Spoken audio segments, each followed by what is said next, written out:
Okay, Assalamualaikum. Hari ni ada sebiji kancil belalang tempur. Ini barang buat main drag boleh ni. Okay, body part belalang. Tayar depan lebar daripada belakang. Tu exhaust dia.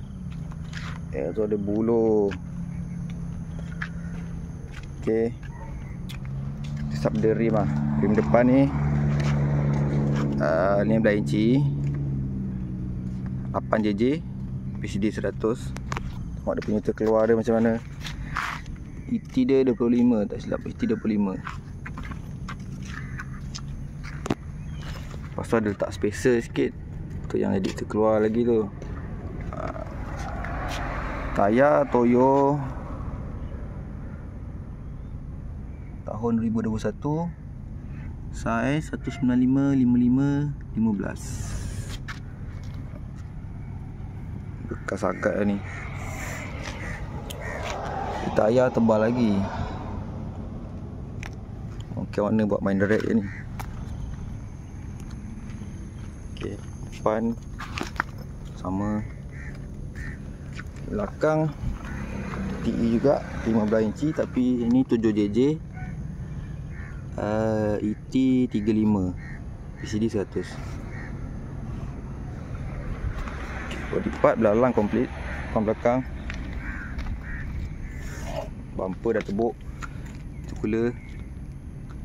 Habis abang pun. Kalau pasang lip skirting nampak elok sikit.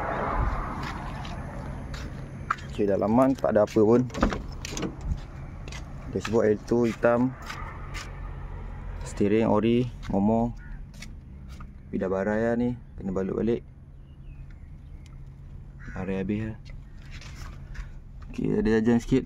Ni boost meter G-Ready ori, mechanical 3.5 bar. Bawah ni water temp kopi.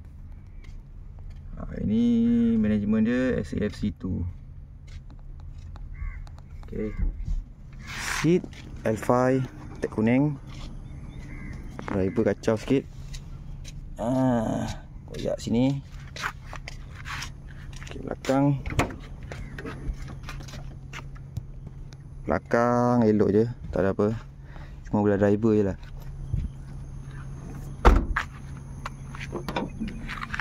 Okay, dalam bonnet ni tak ada apa-apa. Papan L2. Ini fuel pump external, dia tambahan punya. Fuel pump MERS, katanya MERS. Yang belah dalam ada dah fuel pump dekat dalam tank. Yang dalam ni pakai Walbro.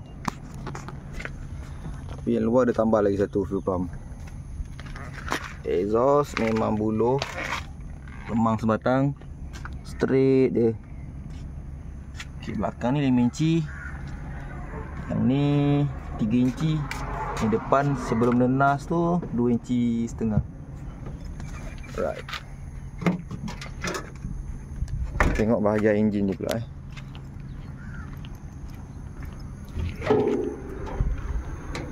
Okay. Ni bahagian enjin dia. Enjin dia kemas lah. Enjin L2S di blok 1000. Pakai blok EJ. Dia buat nana. Turbo TDO4 HLA. Wastegate ori. Intake custom. Total body Evo. Piping stainless steel intercooler. Intercooler dah cat hitam. Radiator SAT 3 layer. Lagi apa? Fuel regulator work. Cam pulley work. Ada pakai cam 272 Piper. Gearbox 1000cc. Clutch tak pasti apa. Tak tanya mana, lupa nak tanya. Okay, coil pakai coil Honda katanya. Distributor biasa je. Itu Itu je lah spek enjin kereta ni. Rod pakai rod Carrillo, piston 72 klisa je. Tapi enjin padu lah, enjin sihat. Alright, itu sajalah.